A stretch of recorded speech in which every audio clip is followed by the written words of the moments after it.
Welcome to Terry's Model Rod Shop.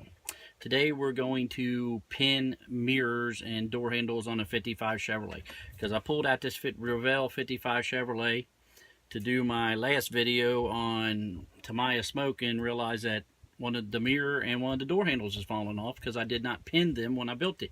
So what you need is your part, which is my mirror here, and a little drill bit and a piece of wire you need a piece of wire and a drill bit that corresponds with your piece of wire. So what you do, you drill your hole in your part, like this this mirror right here. If you look, there's a hole already drilled in it. I already drilled the hole. You drill your hole where you need it to go. You do the same thing with the door handle. You drill the hole, and then you take your door handle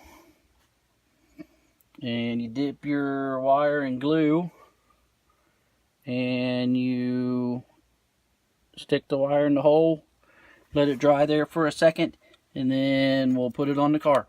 Take a little glue, put it on the hole you just drilled.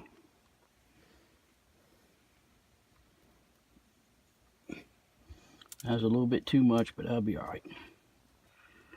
Then you take your part,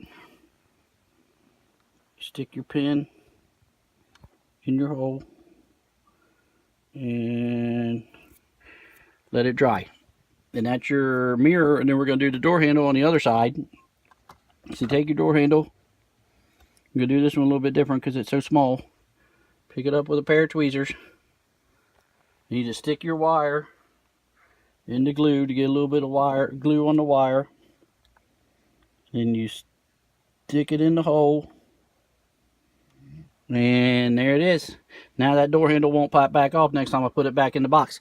And that's how you pin door handles and mirrors and other miscellaneous jewelry on the exterior of a car. So I'll see you next week with